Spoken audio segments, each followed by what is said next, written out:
Good morning, selamat pagi. How are you today?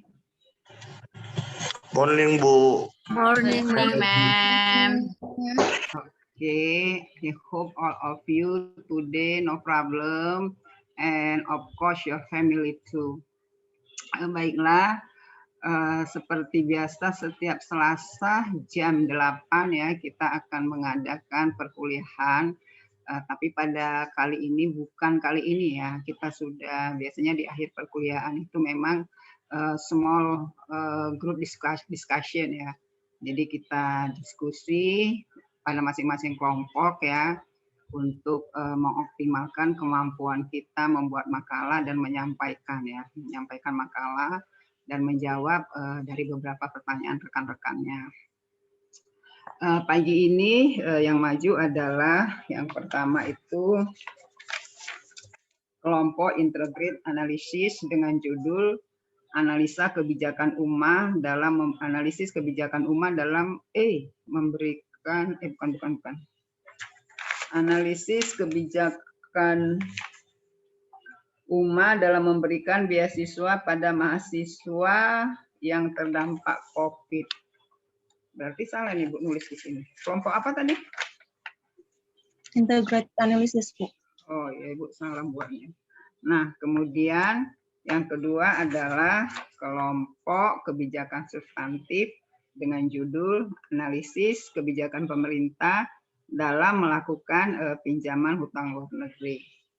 Ibu harap pada kelompok ini nanti jauh lebih baik dari kelompok-kelompok sebelumnya ya, agar terlihat peningkatan. Jadi Bu harap ini sudah ada nanti rumusan masalah, kemudian dari beberapa masalah itu kita pilih masalah yang paling urgen ya kan. Kemudian itulah kita rekomendasikan ya, kita ambil sebagai kebijakan, baru nanti seolah-olah pemerintah atau kita ya pemerintah bukan pemerintah ya, UMA ya.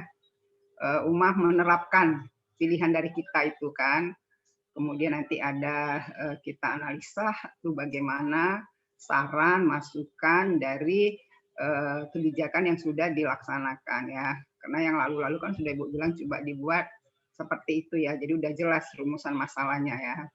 Oke baik, kami persilakan, Ibu ingatkan juga ya moderatornya harus sudah ditentukan, kemudian nanti ketika teman-temannya itu kurang aktif, moderatornya lah bagaimana caranya supaya mereka itu aktif ya dan mau bertanya. Mungkin seperti biasa itu satu kelompok diwakili oleh satu orang ya. Jadi walaupun begitu pada kelompok kedua nanti masih boleh bertanya ya, tapi pada orang yang berbeda. Kita mencoba melakukannya seadil mungkin, walaupun tidak semua nanti bisa menjawab. Tapi nanti kita serahkan kepada forum kalau waktu kita masih sempat ya, kayaknya nggak sempat ya karena kita cuma 2 SKS. Ya kami persilakan supaya Aldo men-share.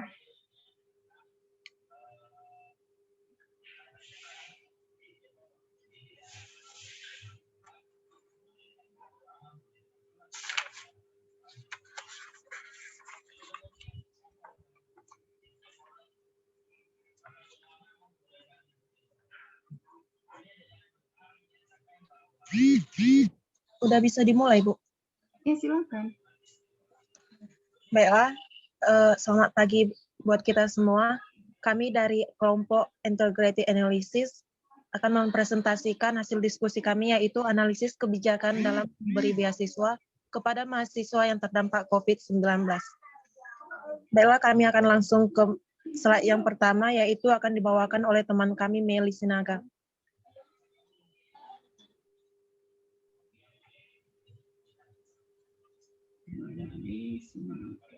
Slide yang pertama tolong.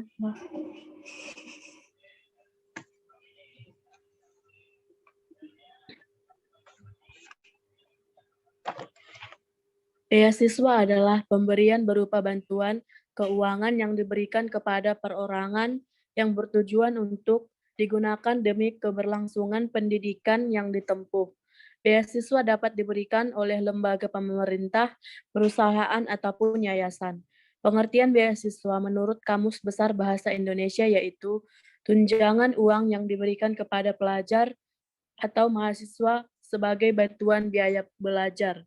COVID-19 yang belum mereka COVID-19 yang belum mereka menimbulkan COVID-19 yang belum mereda menimbulkan dampak yang sangat besar dalam masyarakat, tak terkecuali dalam dunia pendidikan juga terkena dampaknya. Dampak COVID-19 ini membuat banyak mahasiswa kesulitan dalam belajar dan membayar uang kuliahnya.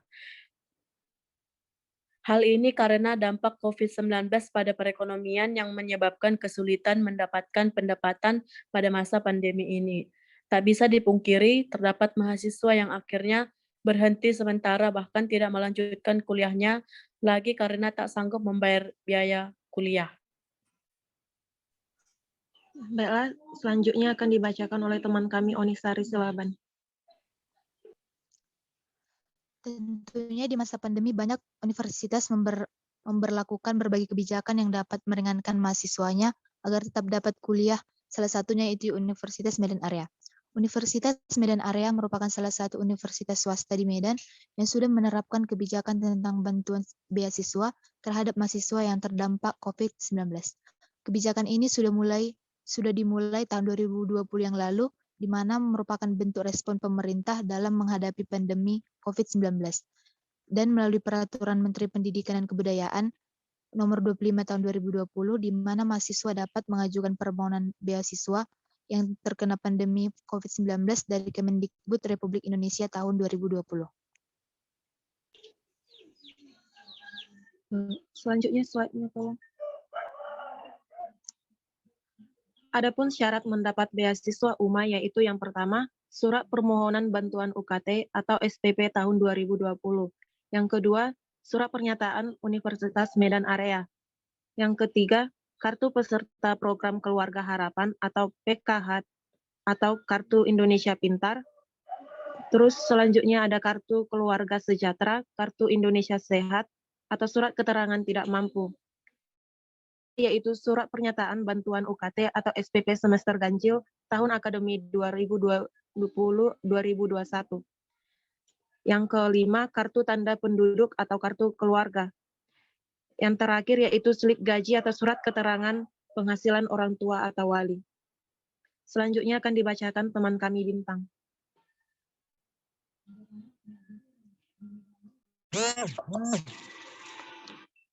Dengan itu, kita dapat menganalisis bahwa dalam kondisi pandemi COVID-19, Universitas Medan Area menetapkan program beasiswa bagi mahasiswa UMA yang terdampak COVID-19. Program ini bertujuan membantu mahasiswa dalam hal pemotongan uang kuliah, dan kebijakan ini telah berlangsung hingga saat ini. Namun dalam penerapan kebijakan ini tentunya masih terdapat kekurangan-kekurangan, diantaranya banyak mahasiswa yang merasa seharusnya layak untuk mendapatkan beasiswa, akan tetapi karena tidak mempunyai salah satu kriteria dari syarat-syarat yang telah dijabarkan, akhirnya dianggap tidak layak menerima. Yang kedua, adanya keluhan beberapa mahasiswa yang dalam keluarganya memiliki banyak tanggungan, tetapi tidak memiliki kriteria yang telah disebutkan. Kekurangan lainnya yaitu adanya mahasiswa di luar kota Medan yang terkendala mengurus surat atau persyaratan di mana mengharuskan pengurusan syarat beasiswa harus langsung ke kampus. Saya kembalikan ke moderator. Baiklah, yang terakhir akan disampaikan oleh teman kami Arinda Sitorus. Adapun saran dari kami terhadap kebijakan beasiswa yang diterapkan di Universitas Medan Area, yaitu sebaiknya pihak kampus menjamin setiap mahasiswa dapat menerima bantuan dan melakukan evaluasi terkait mahasiswa yang menerima bantuan tersebut, sehingga pemberian beasiswa berjalan merata. Saya kembalikan kepada moderator. Sekian dari presentasi kami. Jika ada kesalahan mohon dimaafkan. Dan buat teman-teman sekalian, jika ingin bertanya kami buka sesi pertama 3 penanya.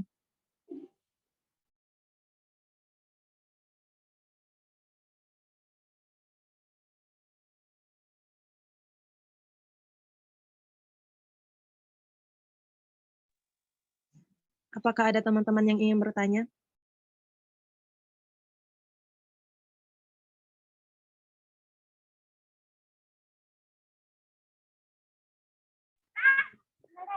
Izin bertanya, moderator. Ya, silakan Hervin. Ya, ini kan tadi kan beasiswa untuk yang terkena dampak COVID.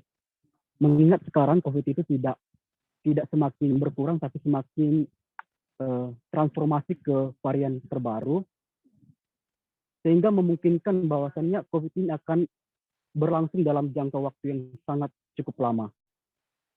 Pertanyaan saya adalah, apakah beasiswa ini akan terus dilanjutkan hingga pada akhirnya pandemi ini betul-betul benar-benar selesai? Seperti itu pertanyaan. Baik, terima kasih buat teman kami Hervin.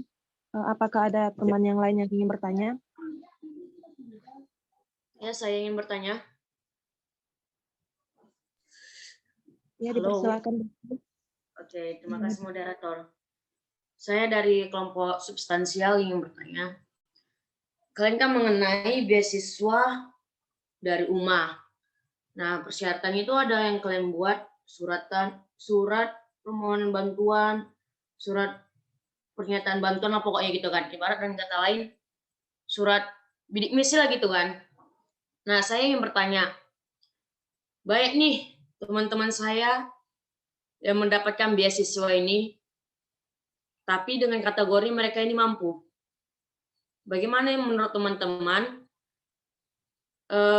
orang yang dapat beasiswa ini, tapi dia dengan kategori dia mampu? Kan seharusnya kan beasiswa COVID ini kan bagi mereka yang tidak mampu di masa COVID kan. Makanya UMA membuat beasiswa seperti itu. Jadi saya ingin bertanya kepada teman-teman, bagaimana menurut kelompok bagi orang yang lain yang mampu, namun mereka mendapatkan beasiswa ini? Berarti dengan kategori mampu, berarti mereka seharusnya tidak bisa dong membuat surat dengan kata surat tidak mampu. Itu aja sih. Paham kan? Terima kasih buat Desri. Oke, terima kasih moderator. Ya, sama-sama Desri. Buat teman satu penanya lagi, siapa yang ingin bertanya? Saya ingin bertanya moderator. Siapa ya? Nggak nampak. Saya ingin bertanya moderator. Ya, disebut aja namanya siapa ya yang ingin Di Ayun bertanya. Manoro. Ya, silakan Sri. Kan tadi ada penjelasan kalian bilang kalau dampak COVID ini dapat memberikan mahasiswa kayak jadi nggak kuliah lagi kan karena dampaknya kayak biaya gitu kan yang membuat masalahnya. Jadi yang dari analisis yang kalian dapat di Universitas Medan Area, apakah ini sudah terjadi gitu? Apakah ada satu mahasiswa atau beberapa mahasiswa yang benar-benar berhenti kuliah karena dampak COVID ini? Sudah itu saja. Baik, terima kasih kembalikan buat moderator. Ya, sama-sama. Gimana Bu? Ini tunggu dilanjut ke kelompok 2, Bu. Ya. Ya, kelompok pertama ini berdiskusi untuk menjawab. Kita minta kelompok berikutnya untuk maju ya.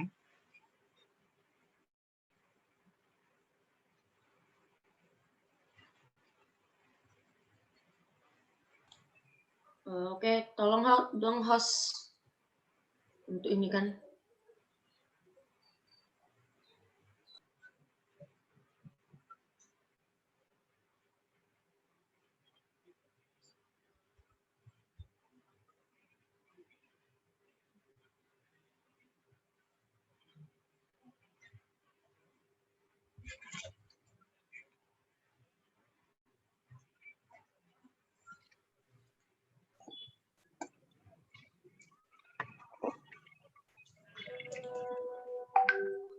Oke, selamat pagi untuk Ibu dan teman-teman sekalian.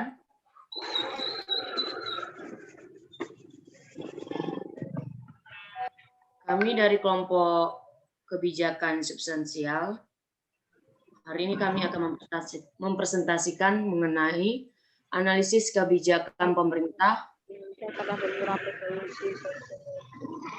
dalam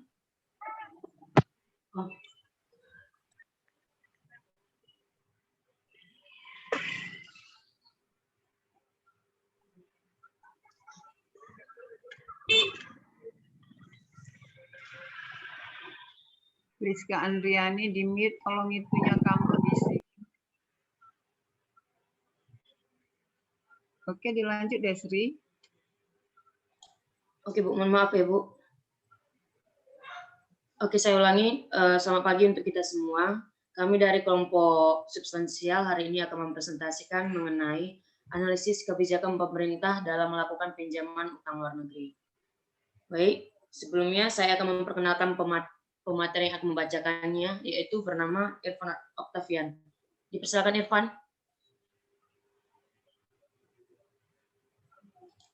Oh maaf, Arjuna. Arjuna.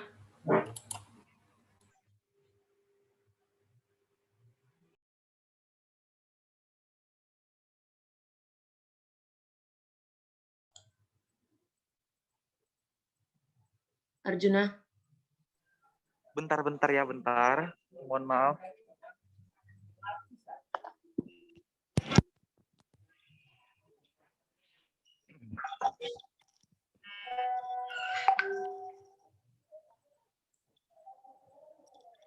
Baik, saya akan membacanya.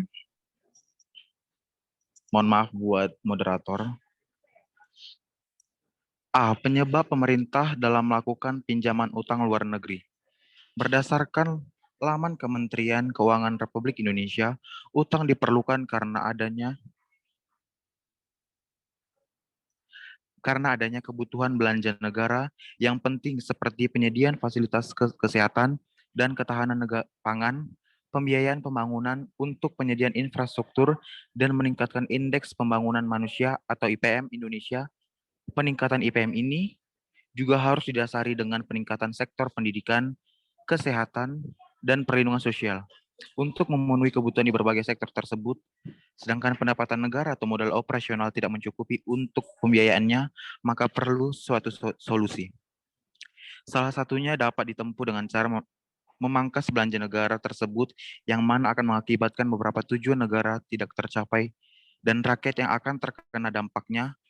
Sedangkan cara lainnya yang dilakukan negara yakni dengan melakukan pinjaman tentu diiringi dengan beberapa konsekuensi. Negara Indonesia sejak dahulu memilih solusi yang kedua dengan melakukan utang. Perwujudan utang. Utang luar negeri yang berupa modal kapital ini kemudian berubah wujudnya menjadi aset. Negara mengalokasikan modal kapital tersebut ke dalam pembangunan aset-aset penting yang dapat menghasilkan keuntungan. Hasil revaluasi aset tahun 2017 terhadap sekitar 40% aset negara memperlihatkan nilai aset negara meningkat 239% dari 781 triliun menjadi 2.648 triliun atau naik sebesar 1.867 triliun.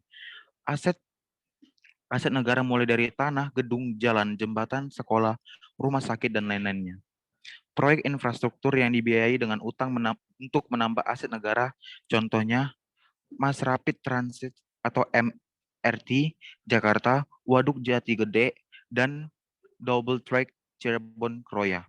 Selain dalam bentuk fisik, aset dapat dirasakan meliputi 19,7 juta siswa pada tahun 2017-2018 mendapatkan Kartu Indonesia Pintar, di mana hal ini bertujuan untuk mengoptimalkan bonus demografi 2045 kelak.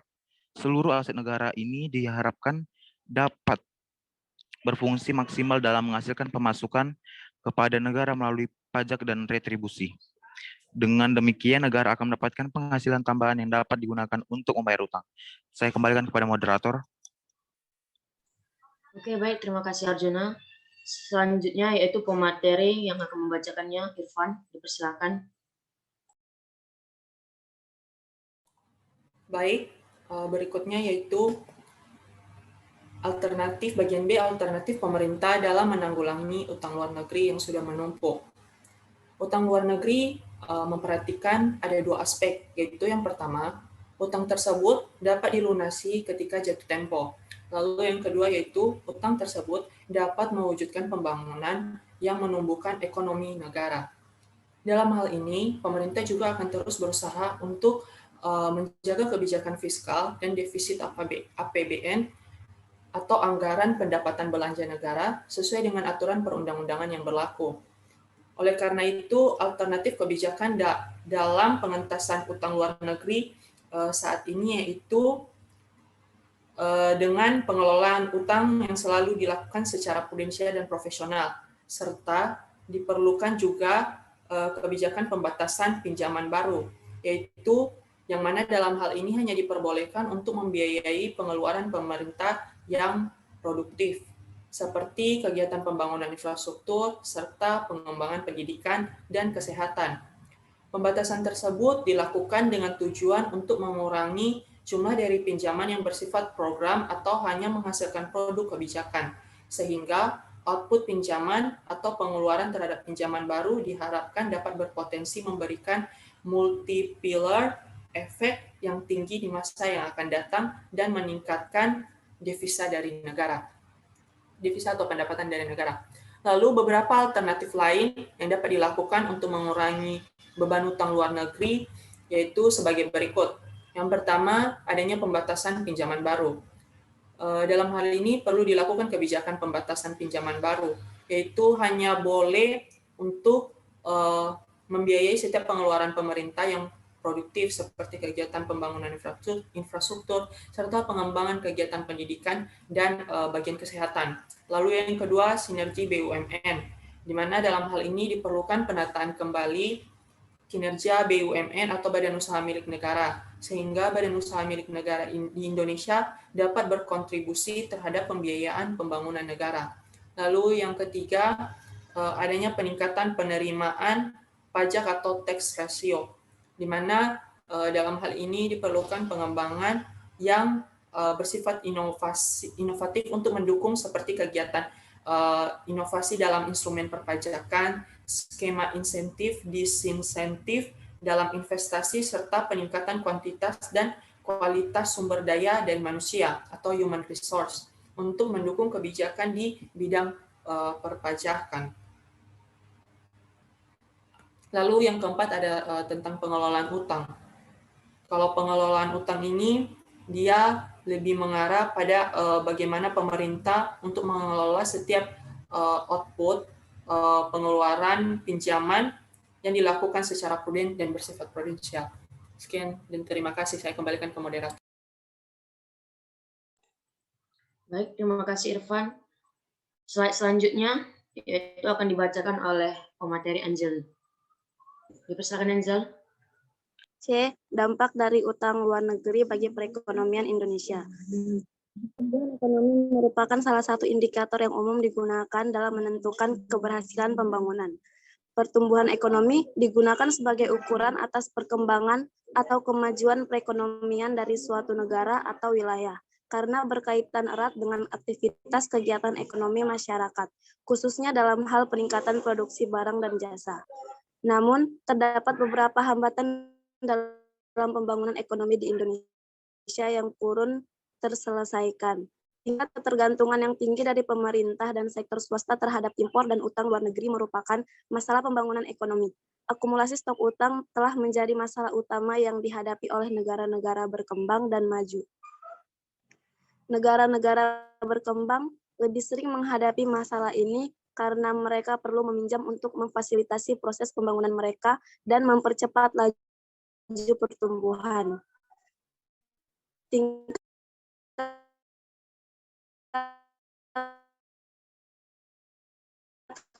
hutang yang tinggi dan tidak berkelanjutan memiliki dampak lanjutkan pertumbuhan.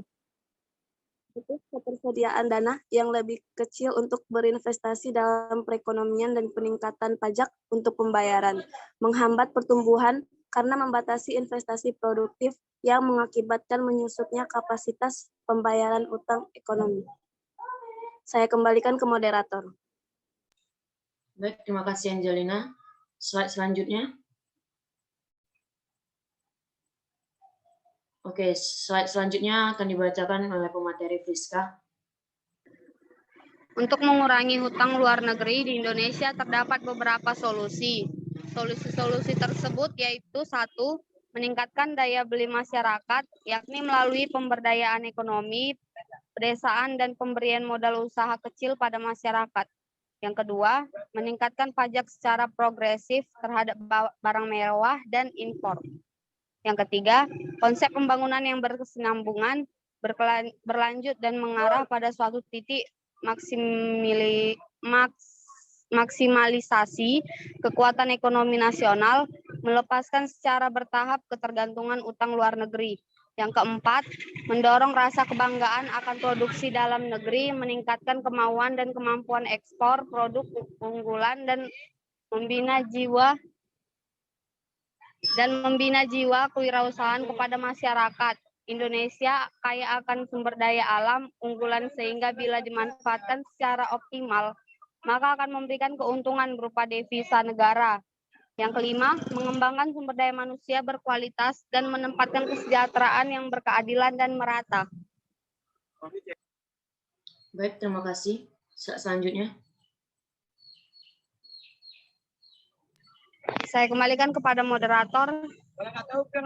Oke, terima kasih. A. Kesimpulan.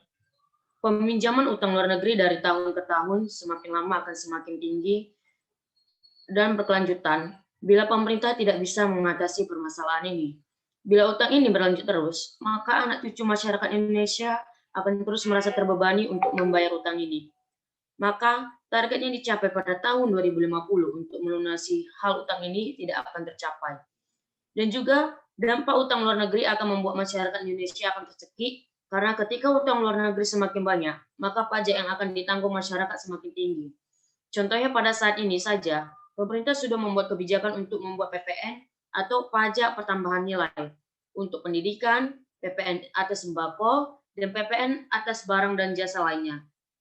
Sehingga pajak akan ditetapkan pada seluruh kebutuhan Indonesia, pada kebutuhan masyarakat Indonesia akan merasa tercekik, bukan untuk melunasi utang luar negeri, namun yang ada malah mematikan masyarakat Indonesia.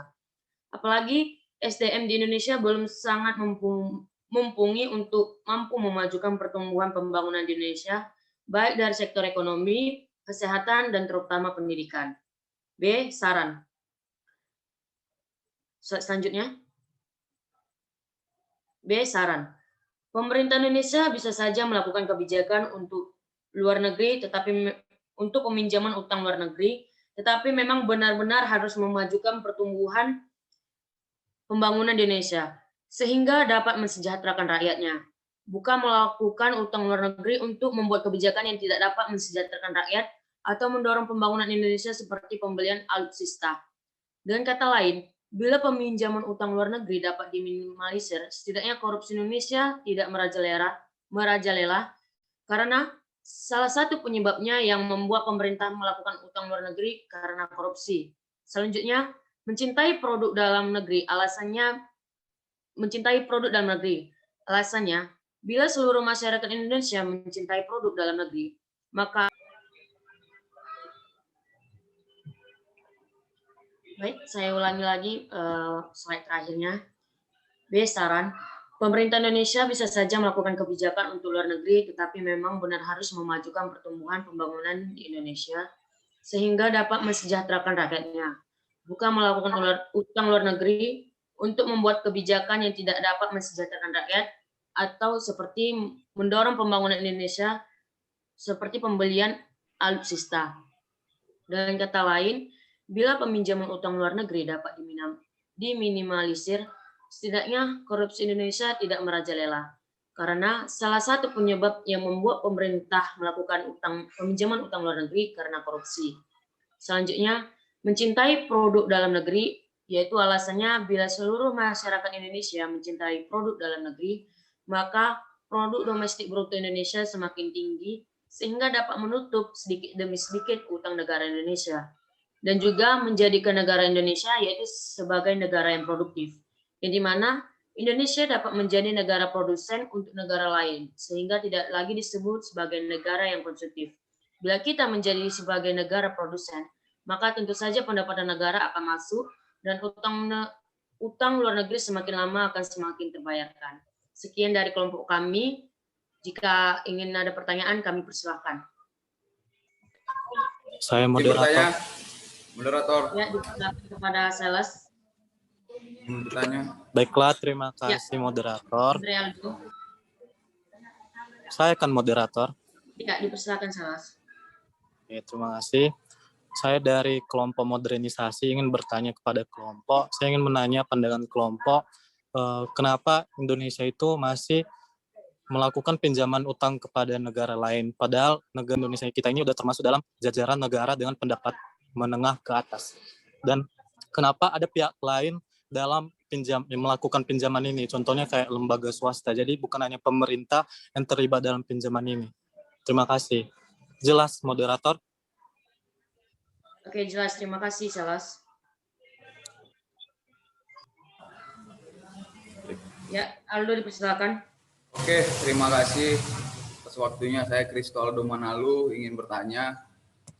Dan yang pertama itu pada PPT ataupun hasil analisis teman-teman mengenai utang pemerintah Indonesia, saya akan bertanya objektif mengenai utang yang dilakukan oleh pemerintah yang dimana itu menjadi beban negara yang dilakukan udah secara turun-menurun ya.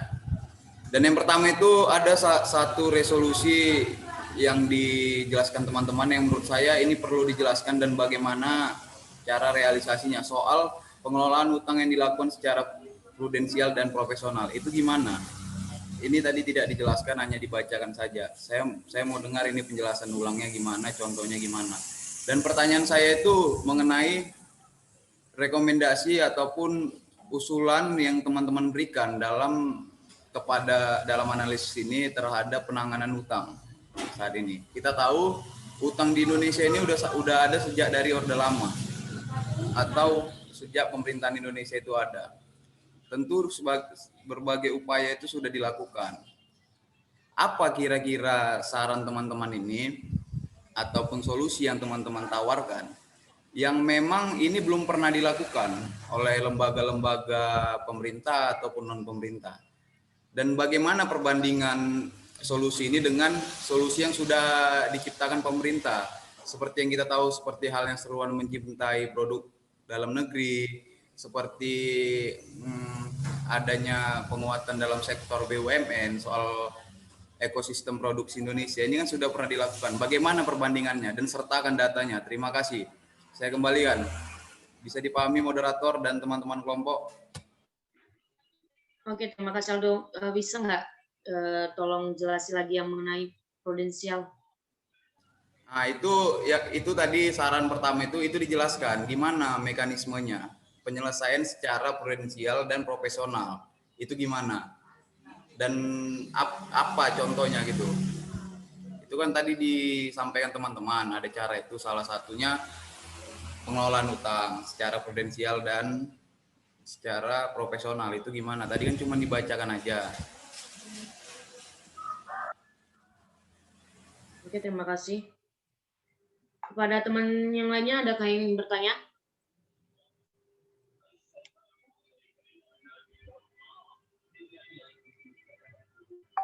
Pada sesi ini kami membuka untuk 3 penanya. Izin bertanya, moderator. Ya, Martin, persilakan. Iya, saya ingin bertanya, bagaimana tanggapan kelompok jika misalnya negara hutang, misalnya sebesar 100 miliar rupiah untuk pembangunan infrastruktur rumah sakit, ya kan? Ternyata setelah dilakukan pembangunan, separuh ternyata di stop gitu. Ternyata selidik punya selidik, sisanya itu dikorupsi. Kan kita tahu sendiri budaya korupsi yang di Indonesia ini udah susah kali hilang gitu. Nah, bagaimana tanggapan kelompok gitu? Oke, terima kasih Martin. Baiklah, pada kelompok kami sudah ada 3 penanya. Kepada Ibu untuk memberikan kami sedikit waktu agar kami bisa menjawab pertanyaan teman-teman yang lainnya.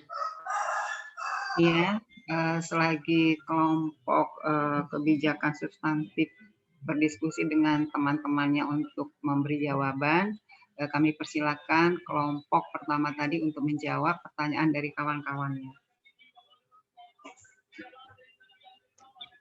Baik, Bu, terima kasih buat waktunya. Langsung saja kami akan menjawab pertanyaan yang pertama, yaitu dari teman kami Hervin. Tadi kan pertanyaannya, apakah kebijakan akan tetap dilanjutkan sampai COVID selesai? Jawabannya ya, karena dari awal kebijakan atau program ini ditetapkan untuk membantu mahasiswa yang terdampak COVID-19.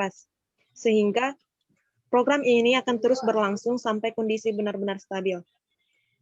Gimana buat teman-teman yang lain? Apakah ada yang ingin menambahkan? Izin moderator untuk saya menambahkan. Silakan.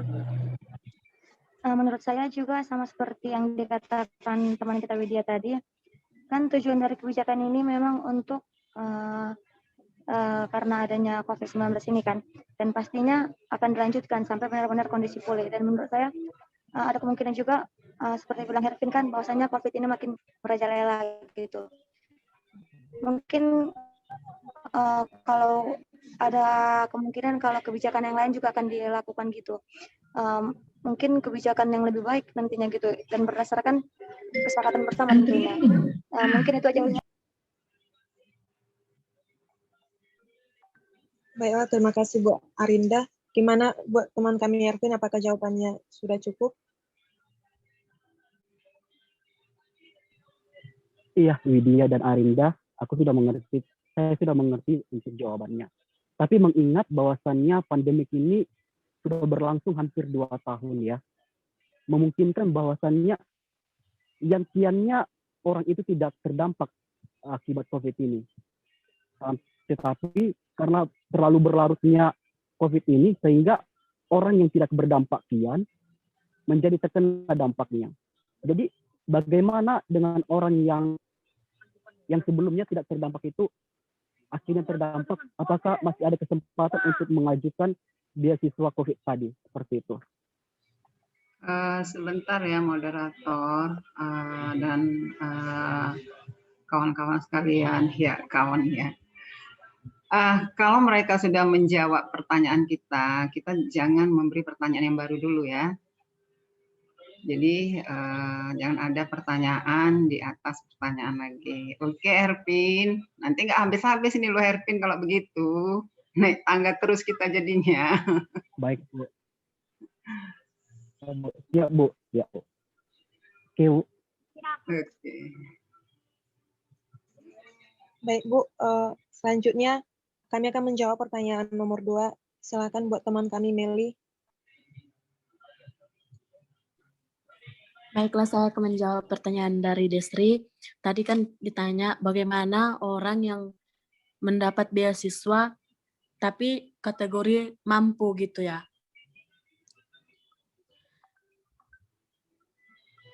Halo Desri, dengar nggak?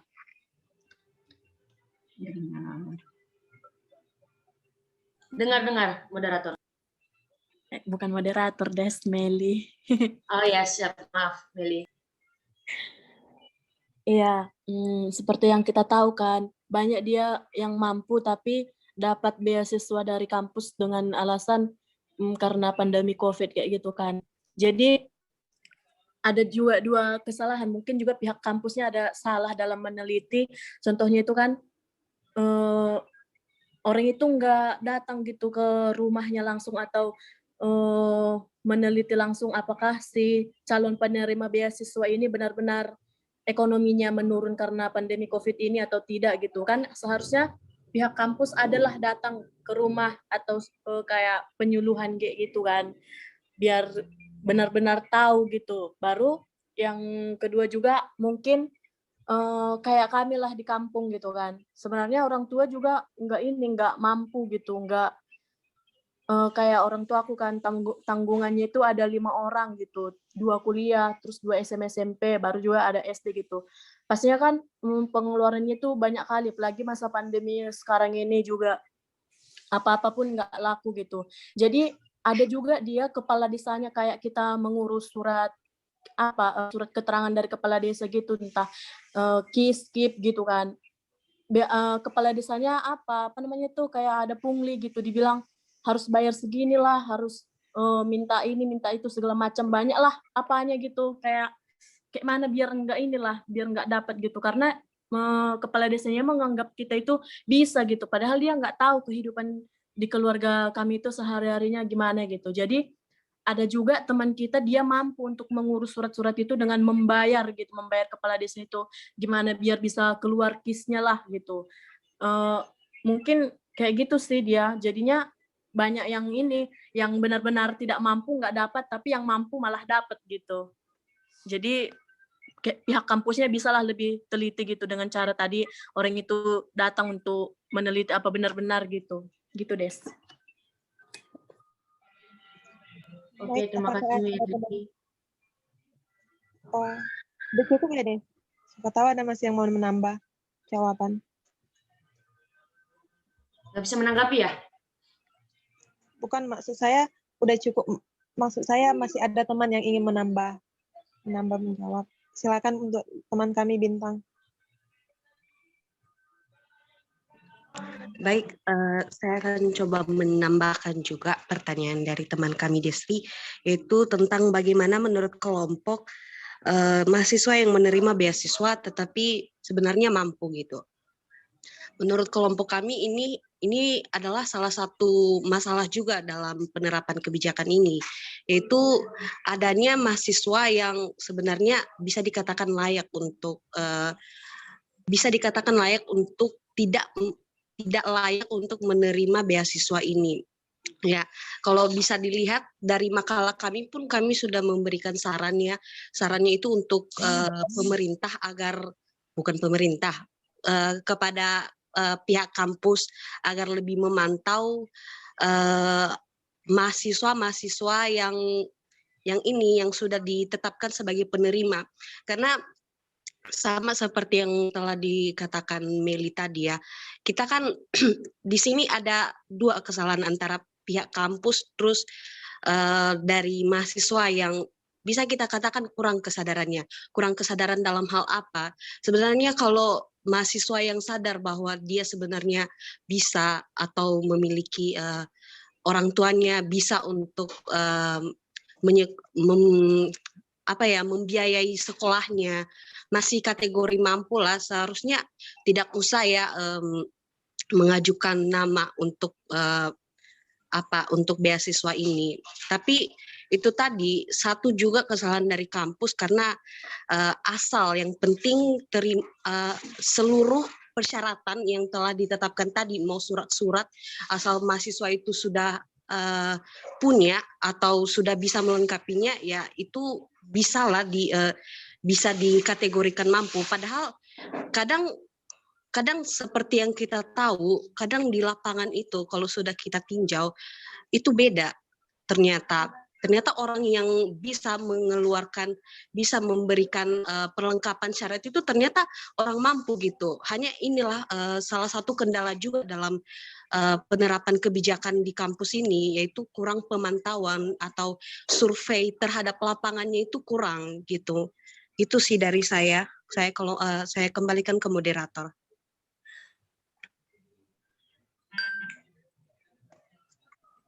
Baik, gimana buat teman-teman Sri jawabannya? Ingin ditanggapi, silakan.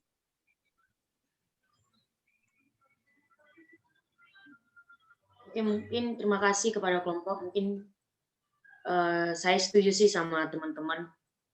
Mungkin saya tidak tanggap lagi ya.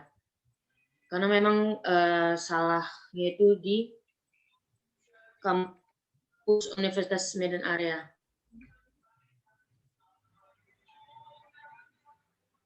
Halo? Iya, baik. Terima kasih, Desri. Oke, selanjutnya kan sama.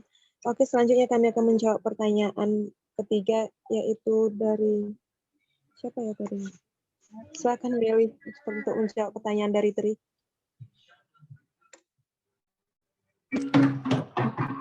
Pertanyaan dari Tri tadi ya, yang apakah ada mahasiswa yang benar-benar berhenti karena COVID-19 ini, karena masalah ekonominya gitu.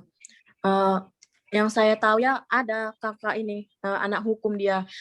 Waktu pertama kemarin udah gencar-gencarnya virus 19 ini kan. Jadi kakak itu berhenti kuliah gitu karena alasannya orang tuanya nggak bisa membiayai, karena juga kan ekonominya menurun, karena kayak yang aku bilang tadi, orang tuanya itu sebagai petani dan hasil taninya itu nggak laku gitu, nggak nggak bisa, nggak laku lah gitu. Jadi semua hasil taninya ya terbuang gitu doang gitu, karena nggak ada yang mau nerima, jadinya ekonominya menurun. Jadi kakak itu berhenti kuliah dengan alasan dia pengen kerja, baru nanti dilanjut lagi katanya setelah setelah pandemi COVID ini selesai, katanya gitu. Kayak gitu, Tri. Baik, terima kasih untuk yang menjawab Melis Nada. Jadi kakak itu sampai sekarang benar-benar nggak masuk kuliah lagi? Enggak, belum masuk kuliah, tapi aku tanya kemarin kan, jadi kayak mana Kak, sayang kali gitu kan. Dibilang dia mau lanjut lagi, tapi tunggu terkumpul lah dulu duit katanya, karena kasihan juga orang tua terbebani katanya gitu. Baiklah, terima kasih untuk jawabannya.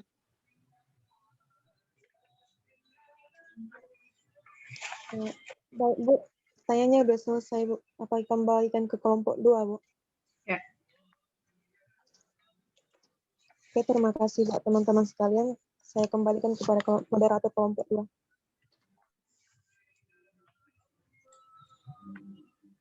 Baik, terima kasih teman kelompok. Kami dari kelompok kebijakan substansial akan menjawab pertanyaan teman-teman sekalian. Mungkin dari teman kelompok saya ada yang ingin menjawab pertanyaan dari teman-teman. Dipersilakan. Izin menjawab moderator pertanyaan dari teman kami Cristaldo. Baik Irfan, dipersilakan Irfan. Nah, pertanyaannya tadi alternatif dalam pengelolaan mengenai utang luar negeri kan. Nah, kalau menurut kelompok kami begini, pengelolaan utang. Permisi sebentar, biar nggak salah jawab nanti. Yang saya tanyakan itu perbandingan dengan langkah-langkah yang udah dilakukan pemerintah dengan resolusi yang teman-teman tawarkan gitu. Seberapa yakin teman-teman dan bagaimana realisasinya diikut sertakan data dan sumbernya yang jelas, karena ini penting. Oke, terima kasih. Bukan hanya di alternatif aja. Ya, tapi tadi kan pertanyaan itu kan ada 2 pertanyaan. Yang pertama tadi mengenai bagaimana pemerintah melakukan pengelolaan utang secara prudensial dan profesional kan. Ya, yang pertama itu kan penjelasannya aja yang saya minta dari PPT yang teman-teman berikan tadi. Bagaimana itu? Iya, Aldo, ini baru teman saya yang akan kedua. Ya, lanjut, silakan. Nah, saya kan cuma menjelaskan biar nggak salah-salah. Nah, berdasarkan data yang kami kutip dari Kementerian Keuangan, di sini Kementerian Keuangan Ibu Sri Mulyani Indrawati, dia menjelaskan bahwa di sini pemerintah menegaskan bahwa Indonesia terus mengelola setiap hutang yang ada dengan pruden. Pruden dalam hal ini artinya yaitu secara hati-hati. Misalnya utang yang dilakukan oleh pemerintah melalui penerbitan surat berharga negara dalam kurung SPN tahun 2018 yang telah digunakan untuk pembayaran kebutuhan yang bersifat prioritas seperti pembangunan infrastruktur, pemerataan pendidikan, peningkatan kualitas kesehatan masyarakat, dan peningkatan manfaat jaminan sosial bagi masyarakat yang luas. Nah, kalau secara profesional itu, dia kajiannya di mana pemerintah terus menjaga pengelolaan hutang secara hati-hati dan bertanggung jawab, serta mengikuti aturan rambu-rambu pengelolaan hutang secara bijaksana dan mengelola setiap hutang yang ada tersebut berdasarkan tata kelola yang baik, secara baik dan profesional. Begitu sih menurut data yang kami peroleh ya dari Kementerian Keuangan. Lalu yang pertanyaan kedua itu tadi sebelumnya kan saudara menjelaskan bahwa utang kita kan memang turun-temurun dari Orde Lama sampai ke Orde Baru.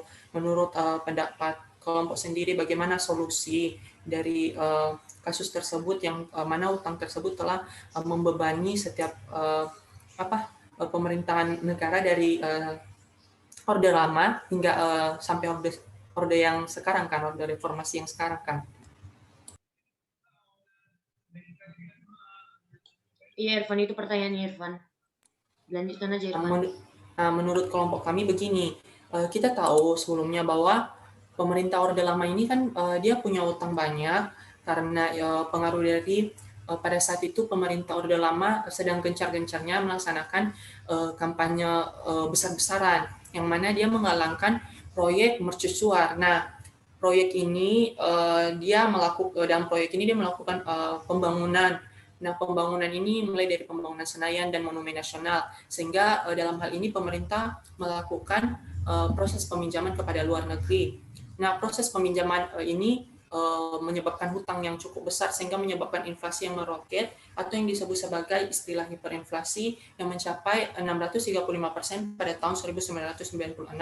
Lalu kemudian ini diselesaikan oleh pemerintah Soeharto pada zaman rezim Orde Baru kan. Nah, di sini juga terjadi masalah. Nah, ada utang yang dilakukan oleh proses peminjaman kepada luar negeri yang dilakukan oleh pemerintah dengan proyeknya juga, yang mana bukan proyek sih, tapi pemerintah melakukan pinjaman kepada luar negeri karena dia melakukan kegiatan pembangunan ekonomi dan pelaksanaan program pemerataan pembangunan lewat penyediaan kredit likuiditas. Nah, pada masa pemerintahan ini dia juga memang berusaha kan untuk menyelesaikan hutang tersebut, tapi tidak sepenuhnya karena masih banyak lagi sisa-sisa hutang dari pemerintah pada zaman Orde Baru ini yang belum terselesaikan. Jadi menurut pendapat kami di sini, kalau misalnya beban hutang luar negeri ini memang sudah terjadi sebelumnya, itu karena pengaruh ini juga sih program perencanaan yang dilakukan sama pemerintah. Kalau misalnya sama ibaratnya kan kita kalau misalnya melakukan suatu perencanaan tapi tidak tepat pada sasaran ataupun tidak tepat pada setiap tujuan yang telah diprogramkan sebelumnya, maka itu juga akan menyebabkan beban setiap program yang belum terselesaikan itu menjadi beban setiap program pemerintah yang akan dilaksanakan pada pemerintah selanjutnya. Maksudnya program-program tadi kan belum terselesaikan, terus hutang masih bersangkutan kan. Jadi itu akan hutang tersebut akan turun-temurun. Nah, menurut kelompok kami itu juga sih salah satunya karena proses program perencanaan yang dilakukan pemerintah tadi tidak tepat pada sasaran yang ditetapkannya tadi. Memang sih bisa kita katakan sudah menunjukkan suatu bukti atau sudah menunjukkan suatu hasil. Cuman apabila lebih tersusun, tertata lagi, itu pasti kemungkinan besar bisa terselesaikan. Lalu pengaruh dari korupsi juga, seperti penjelasan dari kelompok kami. Memang di tanah air kita sudah membudaya ya istilah korupsi. Nah, itu juga memang menurut kelompok kami nggak bisa diapain sih, karena itu pengaruh dari pendidikan karakter juga salah satunya. Makanya kalau menurut kelompok kami, ya itu tadi sih yang lebih dibenahi mulai dari programnya dulu. Jangan mengadakan program yang ada tapi utang kita belum selesai di sebelumnya, maksudnya utang pemerintah sebelumnya belum selesai, jadi selesaikan dulu baru lanjutkan program berikutnya. Sama ini kembali ke badan pengawasan juga sih, badan pengawasan KPK, supaya lebih ini lagi dalam menangani kasus korupsi tadi. Dan itu juga karena salah satu penyebabnya karena banyak juga sih dari aparatur atau para aktor birokrat pemerintah yang melakukan korupsi tadi, sehingga program pembangunan ini tidak dapat terselesaikan dan hutang terus menumpuk kepada negara-negara luar. Sekian dan terima kasih. Oke, terima kasih Irfan. Bagaimana Aldo? Ada kami berikan? Teman-teman yang lain moderator nggak ditanya, siapa tahu ada yang mau nambahkan kan? Iya. Oke, bagaimana teman-teman yang lainnya? Adakah teman-teman yang ingin menambahkan atas jawaban yang diberikan Irfan kepada Kristo? Izin menambahkan moderator. Ya, Friska, dipersilakan. Menurut saya, utang di Indonesia ini kemungkinan tidak akan habis karena sifatnya turun-temurun.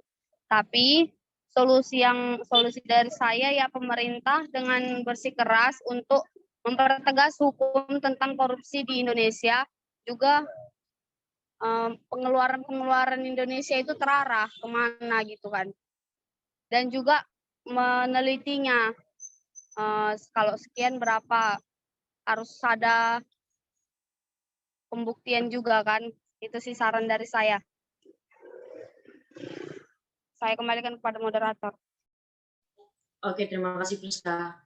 Apakah ada lagi yang ingin menambahkan dari teman kelompok saya?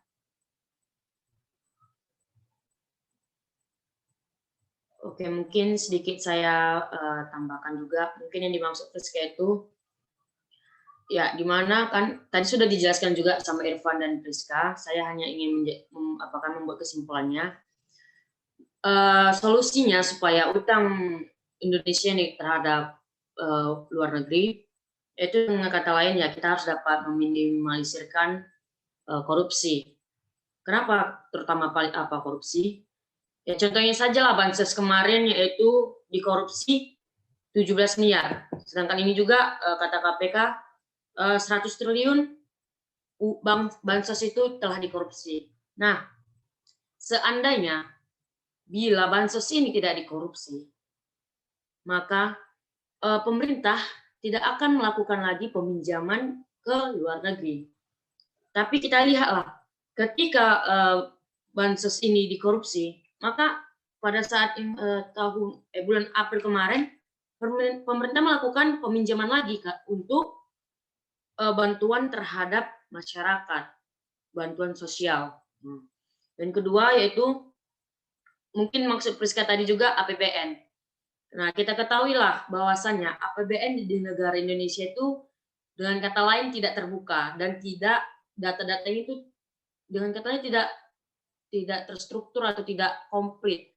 Sehingga mungkin dari situlah pemerintah bermain dalam APBN negara itu. Jadi ketika pengeluaran, mereka tidak menotalkan itu secara keseluruhan. Ada mungkin pengeluaran itu ditambahkan ataupun dikurangi untuk kebutuhan mereka sendiri. Terus yang ketiga bagi saya, solusinya itu SDM, sumber daya manusia itu harus ditingkatkan. Karena ketika sumber daya manusianya itu lebih tinggi, maka sumber daya manusia di Indonesia itu akan mampu untuk meminimkan utang itu. Dengan kata lain, ketika sumber daya manusia ini dapat menciptakan sebuah teknologi lah, kita bilang, kita ini dapat menjadi negara yang produsen. Sehingga apa yang kita buat itu dapat kita jualkan ke negara lain. Sehingga itulah yang dapat menutup utang negara kita. Sekian dari kelompok kami. Bagaimana Aldo atas jawaban yang kami berikan? Oke, terima kasih. Ini tadi yang saya maksud soal antara bagaimana upaya penyelesaian dalam teman-teman berikan di PPT itu saja yang dikuatkan. Karena memang seperti halnya tindakan korupsi ataupun tindakan politik praktis lainnya yang menyangkut soal kepentingan tersendiri itu memang sudah ada dan memang sering terjadi dan solusinya juga mengikuti seperti itu. Ada satu hal yang saya tambahkan yang menurut saya ini penting. Soal ini kan dalam perspektif ekonomi adanya arus distribusi antara income dan outcome. Artinya bagaimana negara mengkonstruksikan pendapatan itu sehingga checks and balance dengan pengeluaran negara, terlepas dari adanya indikasi-indikasi korupsi. Ini yang harus ditekankan melalui penguatan lembaga-lembaga yang memang mengawasi segala jenis penyelenggaraan yang dilakukan oleh negara, seperti halnya dengan ombudsman, itu juga harus ditingkatkan regulasinya dan kinerjanya, dan juga KPK soal kinerjanya, dan diberikan akses luas-luasnya agar dapat meminimalisir setidaknya, tidak mengurangi ataupun dapat mengembalikan kembali citra Indonesia yang baik di mata dunia, terkhusus di lingkungan PBB. Dan yang kedua itu yang perlu saya tambahkan dalam perspektif politik, bagaimana satu kepentingan lain itu harus disesuaikan dengan bagaimana distribusi pendapatan negara. Yang dalam hal ini upaya negara yang saat ini sedang dilakukan itu kan adalah mendistribusikan seluruh aktivitas perekonomian masyarakat atau yang disebut UMKM. Itu kan semua baru diberikan dana. Nah, itu yang sebenarnya tentunya harus diawasi agar pendapatan negara juga bisa jelas arahnya kemana, dan prinsip transparansi dalam satu nilai good governance itu memang harus terus ditingkatkan. Dan yang ketiga itu soal penguatan dalam hal pendapatan negara dari pajak penghasilan ataupun pemakaian barang mewah yang diberikan kepada para wajib pajak menengah ke atas. Ini yang sering terjadi. Pendapatan negara itu tidak balance dan mereka itu cenderung menguasai kepentingan politik yang dimana ini tidak adanya konsistensi pajak untuk mereka taat pajak. Pemerintah sudah melakukan upaya seperti halnya tax amnesty dan hal ini atau pengampunan pajak tadi ini juga menjadi wacana. Nah, ini yang penting diketahui soal utang luar negeri Indonesia. Beberapa resolusi-resolusi ini memang harus ditingkatkan. Seperti yang dikatakan Priska tadi, saya sepakat soal adanya supremasi hukum atau penguatan dalam aspek hukum. Terima kasih, saya kembalikan. Kalau ada kata yang salah, saya mohon maaf. Karena saya percaya ini diskusi untuk kekuatan pengetahuan kita. Terima kasih. Oke, terima kasih Aldo. Mungkin yang kami jelaskan tadi juga sudah sesuai. Baiklah, pertanyaan selanjutnya kami akan menjawab dari pertanyaan Selas. Untuk pada teman kelompok saya, dipersilakan.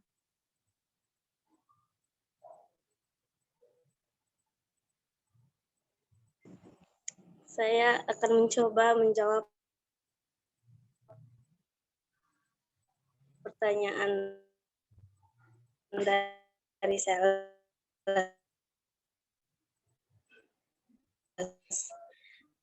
Tadi kan pertanyaannya, kenapa Indonesia masih melakukan pinjam ke luar negeri, dan apa masih melibatkan yang cukup negara itu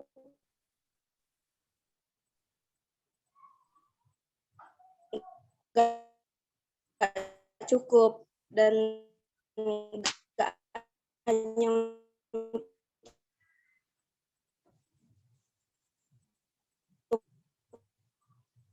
pembangunan infrastruktur saja, sehingga pemerintah penuh kerja mau ada yang Mungkin menjawab atau menanggapi. lain Desri Angelina nggak jelas apa yang disampaikan. Ya, Bu. Karena jaringannya terputus-putus, Angelina. Dari teman kelompok saya, adakah yang menjawab pertanyaan Selas?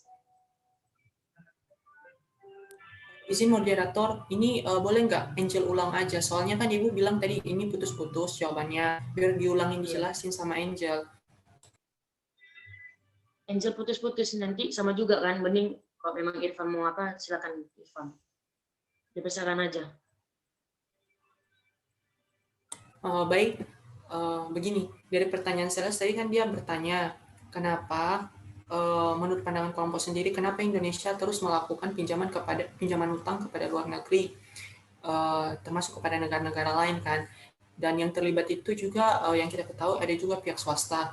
Kalau menurut pandangan saya atau pendapat saya begini, pemerintah kan melakukan pinjaman kepada utang luar negeri itu karena dorongan atau tuntutan dari tujuan utama dari pemerintah untuk meningkatkan kesejahteraan masyarakatnya, mulai dari mengadakan kegiatan pembangunan infrastruktur, program pemerataan pendidikan, lalu di bidang kesehatan dan lain sebagainya.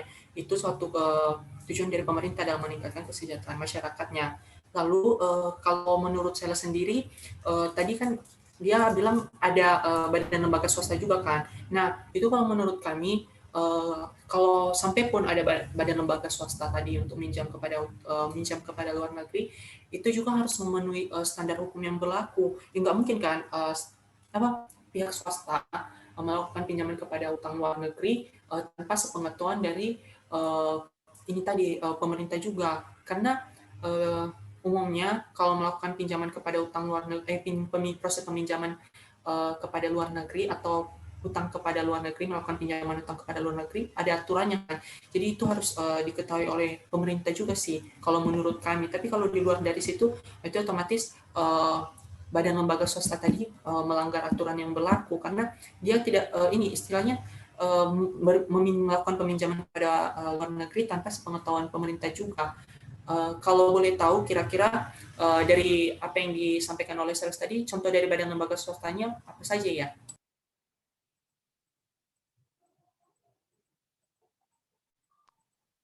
Izin moderator menjawab. Maksud saya tadi itu lembaga swastanya itu kayak lembaga keuangan, tapi yang mengurusnya itu swasta. Iya, tapi kan itu harus ada prosedurnya juga kalau misalnya melakukan pinjaman hutang kepada luar negeri. Karena kalau tanpa sepengetahuan dari ini juga, ya bisa ini juga sih menyalahi aturan yang diberlakukan sama pemerintah. Begitu menurut kelompok kami. Mohon maaf jika salah. Oke, terima kasih Irfan. Tadi kan saya nanya pandangan dari kelompok, jadi jawabannya udah cukup bagus. Terima kasih. Oke, Silas, terima kasih. Mungkin ada dari teman kelompok saya lagi yang ingin menjawab pertanyaan Silas. Oke, sedikit saya tambahi ya, Silas. Dari penjelasan Irfan, bahwasannya Indonesia melakukan utang ke luar negeri, yaitu ada beberapa faktor yang seperti yang kami jelaskan tadi di PPT. Indonesia melakukan peminjaman ke utang luar negeri yaitu untuk pembangunan yang ada di Indonesia. Contohnya dengan kata lain, ya pembangunan jalan tol, pembangunan sekolah, pembangunan jembatan, dan juga untuk mendorong perekonomian Indonesia saat ini. Di mana kan kita ketahui lah perekonomian Indonesia saat ini menurun drastis gitu, apalagi di saat COVID.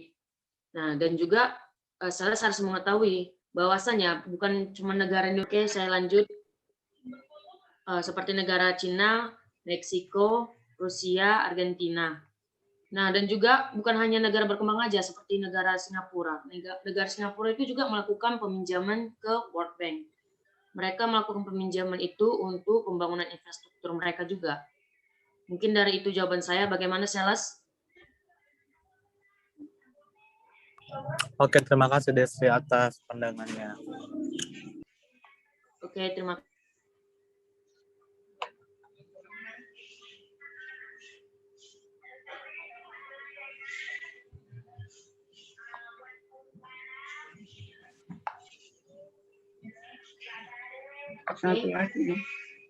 Oke. Tinggal satu pertanyaan lagi, yaitu dari pertanyaan Martin. Mungkin kepada teman kelompok saya dipersilakan untuk menjawab. Baik, moderator izin menjawab pertanyaan dari Martin. Pertanyaan Martin tadi begini, bagaimana tanggapan kelompok untuk pembangunan infrastruktur apabila melakukan pembangunan infrastruktur, di mana pembangunan infrastruktur tersebut mengenai pembangunan rumah sakit, dan ternyata program pembangunan tersebut pun belum sampai selesai, maksudnya belum sampai selesai dan sesuai dengan tujuan dalam melaksanakan pembangunan infrastruktur di bidang pembangunan rumah sakit, dan sisanya itu ternyata dikorupsikan. Bagaimana tanggapan kelompok terhadap hal tersebut? Begitu kan? Nah, menurut kelompok kami begini, jawabannya menurut pandangan saya gini, itu kan kembali dari ininya juga, program yang dilaksanakan oleh pemerintah. Kalau memang tadi awalnya pemerintah melakukan pinjaman utang kepada luar negeri untuk pembangunan infrastruktur, maka dia harus benar-benar teliti untuk melaksanakan program pembangunan tersebut dan tepat dalam mengarahkan setiap dana yang diperlukan dalam melakukan program pembangunan infrastruktur tersebut mengenai pembangunan rumah sakit. Dan apabila dan dalam hal ini juga diperlukan badan pengawasan tadi dalam melaksanakan program tersebut supaya uang ataupun dana yang diperlukan tadi dalam melakukan program pembangunan itu bisa terarah secara efektif dan efisien. Lalu kalau misalnya ada sisa, lalu sisanya itu kan belum terselesaikan nih, terus dikorupsikan sama para aktor ataupun pihak tertentu kan yang melaksanakan program tersebut. Menurut kelompok kami itu dalam hal ini badan pengawasannya sih, lebih ke badan pengawasannya. Makanya tadi diperlukan badan pengawasan juga dalam setiap program pembangunan tersebut, supaya bisa mengawasi hal tersebut, supaya dalam pelaporan pun nanti itu jelas memang terarahkan uang yang tadi sesuai dengan dilaksanakan untuk pembangunan infrastruktur tadi di bidang pembangunan rumah sakit. Jadi dalam hal ini sih badan pengawasannya juga yang lebih berperan penting, karena di mana-mana juga setiap program perencanaan pembangunan itu pasti diperlukan badan pengawasan tadi seperti yang dijelaskan oleh saudara kami Aldo tadi itu, di bidang supremasi hukum juga perlu diperketat kalau misalnya mengadakan pembangunan infrastruktur, contohnya kayak pembangunan rumah sakit ini.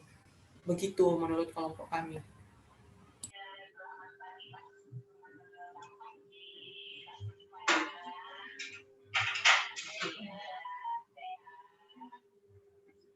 Oke, terima kasih Evan atas jawabannya.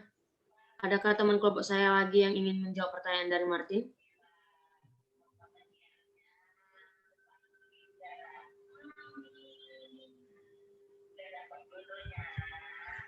Mungkin tidak ada. Bagaimana Martin atas tanggapan jawaban yang kami berikan?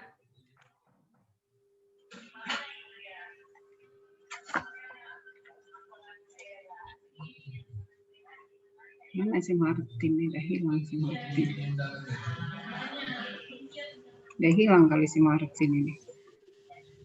Nggak ada lagi dia di link Zoom kita. Martin? Sudahin aja Desri, nggak ada lagi dia di link Zoom kita ini. Oh, nggak ada. Baiklah, sekian presentasi dari kelompok substansial. Kiranya bila kami ada ngomong salah, kami minta maaf. Dan terima kasih kepada Ibu telah memberikan waktu kepada kami. Saya kembalikan kepada Ibu. Oke, terima kasih ya Ibu sampaikan kepada kedua narasumber atau kedua kelompok yang telah memberikan presentasinya. Mungkin ada beberapa hal yang Ibu ingin sampaikan ya. Yang pertama yaitu pada kelompok integrate analysis ya. Dari analisa yang mereka sampaikan tadi, sebetulnya ada 3 hal ya. Ada 3 hal yang perlu kita perhatikan agar kebijakan yang dibuat dari UMA atau Universitas Medan Area itu bisa berjalan dengan baik ya. Pertama memang kan ketika universitas memberikan persyaratan-persyaratan ya, sebaiknya memang dia harus meneliti kembali ya. Mungkin SDM yang tidak cukup ya. Nah, jadi pihak universitas seharusnya meneliti kembali, kalaupun tidak datang langsung, mungkin bisa bertanya kepada rekan-rekannya terdekat ya, bagaimana kondisi si mahasiswa yang menerima beasiswa tadi ya, agar dia tepat sasaran. Nah, kemudian yang kedua juga kita bisa berpatokan kepada mahasiswanya gitu ya, karena mindset kita gitu ya, mindset kita di Indonesia itu sudah seperti itu. Jadi BLT itu contohnya ya, BLT itu apa namanya, biaya tunai langsung itu kan diperuntukkan memang untuk orang-orang yang miskin gitu kan. Tetapi mindset kita itu memang sudah dari dulu seperti itu, hampir semua yang masyarakat dia sebetulnya cukup mampu ya, tetapi ketika ada program BLT dia juga mendaftarkan diri. Jadi rasa malu ya, rasa malu dari penduduk kita itu sebagian besar itu kurang gitu ya. Ketika ditawarkan dengan materi, terus rasa malu kita itu kurang. Itulah dia juga yang menyebabkan korupsi itu ya. Yang korupsi itu kan sebetulnya udah orang-orang kaya ya, dia sudah memiliki jabatan, uang, kedudukan ya kan. Tetapi tidak tahan melihat materi itu ya, sehingga rasa malu dan kerakusannya, kalau kita belajar kemarin di teori-teori pembangunan ya, ini orang-orang yang goals ya, teori goals yang tidak tahan atau dia ingin melampiaskan keinginannya itu untuk mencari materi sebesar-besarnya ya. Nah, kemudian juga dari kepala desa kita itu sendiri gitu ya. Kepala desa kita itu sendiri dia mau mengeluarkan surat itu ketika ada orang yang memberi. Itu kan mindset juga, sama dengan mindset mahasiswa tadi ya. Dan ini sebetulnya ketika kalian mahasiswa itu harusnya kalian sampaikan ya, kalian sampaikan kondisi. Mungkin dia tidak salah ya ketika siapa tadi, keluarga si Widya ya, keluarga siapa tadi, mungkin di desa itu Widya itu memang termasuk, Ibu nggak tahu ya keluarga siapa tadi itu ya, orang yang berada gitu ya, orang yang berada. Jadi ketika Widya datang meminta surat keterangan miskin itu, si lurah merasa keberatan karena selama ini Widya di situ orang mampu ya kan, orang mampu. Kecuali Widya mungkin menjelaskan ya, menjelaskan. Dan Ibu lihat juga persyaratannya sangat banyak ya. Di tempat anak Ibu kuliah itu persyaratannya tidak begitu banyak ya. Dia hanya meminta surat dari desa dan desa itu tidak pernah, mungkin karena di kota ya, desa itu tidak pernah menolak. Nah kemudian ya hanya surat dari desa. Seingat Ibu kalau di sekolah di perguruan tinggi anak saya itu hanya surat dari desa ya, surat dari desa hanya itu ya. Jadi ada 3 hal ya yang harus yang kita dapat tarik ya dari analisis yang diberlakukan UMA ya, agar dia berjalan dengan sesuai ya, tepat sasaran. Jadi 3 hal ini harus diperbaharui ya. harus kita rumuskan kembali, kemudian kita ramal ya, kemudian kita adopsi, kemudian kita implementasikan lagi ya. Kalau kita berbicara secara sistematis ya, secara sistematis. Nah, kemudian dari kelompok substantif tadi, gini, kalau kita ingin melihat bahwa hutang itu bermanfaat atau tidak, jadi gini, hutang itu kalau tadi disampaikan kan bahwa hutang kita itu hanya sekian, kemudian hutang itu dipakai untuk menambah aset-aset ya, aset-aset dari pemerintah kita ya kan. Nah, sebetulnya kalau melihat balance enggak, cocok enggak gitu, maka jangan hanya asetnya ya, jangan hanya aset yang kita tampilkan, tapi kita juga tampilkan hutang kita. Asetnya sekian, tapi hutangnya sekian, ya. Itu harus ditampilkan, baru kita tahu kan mana yang lebih besar. Nah, kemudian jangan mengambil data dari tahun yang sebetulnya sudah ada tahun yang baru ya. Kemarin kan tadi kan kawan-kawan mengambil data tahun 2017 ya kan. Sementara data tahun 2020 itu sudah ada ya. Jadi kalau ingin membuat makalah, ambillah data yang terbaru ya, terbaru. Jadi sekarang kan asetnya sudah 10.000 triliun sekian, kemudian hutang kita itu berapa triliun sekian, itu dia sudah berbeda ya. Itu juga harus diperhatikan. Nah, kemudian apalagi tadi yang Ibu lihat ya, seperti ini.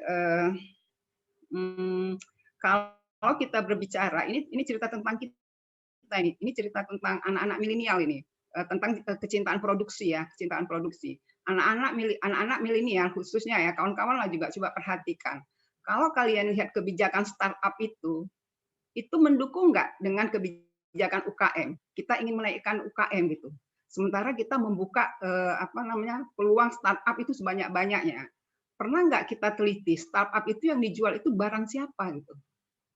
Apakah barang UKM yang ada di Indonesia atau malah barang-barang luar negeri? Nah, itu juga kita harus cerdas ya. Jadi kalian itu nanti pesan-pesan online gitu ya. Ternyata yang kalian beli itu bukan buatan anak bangsa ya kan. Artinya kita juga turut membuat orang-orang di luar, bukan anak bangsa kita itu ekonominya semakin bagus, sementara ekonomi UKM kita itu semakin terpuruk. Coba kawan-kawan buat startup. Kemudian barang-barang yang dijual itu adalah hasil-hasil UKM penduduk setempat ya. Katakanlah kita di Sumatera Utara atau sekitar rumah kita gitu. Dan gencarlah kalian memviralkan itu kan. Artinya kita sudah mempunyai kita sudah mempunyai jasa bagaimana untuk meningkatkan UKM ya, UKM dari masyarakat kita sendiri. Jadi nanti teliti ya startup itu seperti apa gitu ya kan. Nah, kemudian alutsista itu bukan tidak penting ya, bukan tidak penting.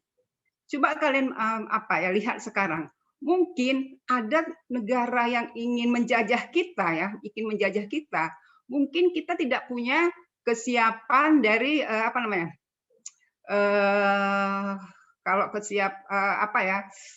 senjata atau tembak, bom, kemudian pesawat tempur itu mungkin kita tidak sedia. Artinya ketika ada sekarang negara yang jahat ini ingin menjajah kita dengan melakukan kudaktasi dengan seperti itu kita bisa sebentar saja kita bisa ambruk. Kalau kita melihat data alutsista kita atau kekuatan militer kita itu sangat kuno ya, sangat kuno gitu ya kan. Ada pentingnya. Mungkin jangan ke situ saja lebih besar, mungkin bisa ya lebih baik untuk kesejahteraan ya. Karena banyak masyarakat kita yang terpuruk. Ibu kira hanya itu yang ada lagi nih nggak meningkat nggak ada ya. Ibu kira hanya itu. Jadi kalau kebijakan untuk meningkatkan pajak progresif itu kan memang masyarakat kita yang dibebankan ya, apalagi sekarang ada kebijakan baru ya, kena pajak 9 bahan pokok ya. Ibu kira hanya itu, mungkin nanti ya kelompok yang mungkin ada 2 kelompok lagi. Coba di situ dibuat itu latar belakangnya ada permasalahan ada 1, 2, 3 latar belakangnya sedikit pendahuluan, tapi permasalahannya dijelaskan gitu. 1 ini, 2 ini, 3 ini gitu kan. Jadi dia dibuat poin per poin ya. Jadi ketika dianalisa, kita jelas gitu ya, poin mana yang dianalisa ya. Nah, baru kemudian setelah dianalisa nanti kan ada saran ya, ada saran. Jadi kita tahu, oh yang ini sarannya ini, yang ini sarannya ini. Ini juga sekalian kalian latihan ketika membuat skripsi nanti ya. Jadi ada 3 masalah, kemudian setelah dianalisis ada 3 saran ya, yang kita anggap dapat merubah situasi yang sebelumnya menjadi lebih baik ya. Latihan kalian membuat skripsi nanti agar tidak terlalu susah ya. Jadi kalian sudah membuat masalahnya 3, kemudian sarannya setelah dianalisis sarannya juga ada 3. Oke, baik. Sebelum kita tutup mungkin Ibu harus absen terlebih dahulu. Oke, dan kemudian terima kasih ya atas atensi teman-teman ya. Mungkin lebih lama nanti. Ini tadi kok yang Selasa lalu itu kan tidak ada jeda ya antara ketika moderator menyampaikan, ada yang bertanya gitu, semua langsung ya kan. Ini kan tadi masih ada jeda. Moderator harus memancing siapa yang bertanya. Kalau bisa nanti ke depannya lebih ini ya, kita udah siap lah gitu ya bertanya dan menjawab. Oke, kalau ada yang salah Ibu mohon maaf. Kita insya Allah bertemu lagi Selasa depan dengan suasana yang lebih baik ya, yang lebih baik. Terima kasih, jangan lupa jaga kesehatan. Ibu Liv ya. Ya Bu. Oke Bu, makasih Bu.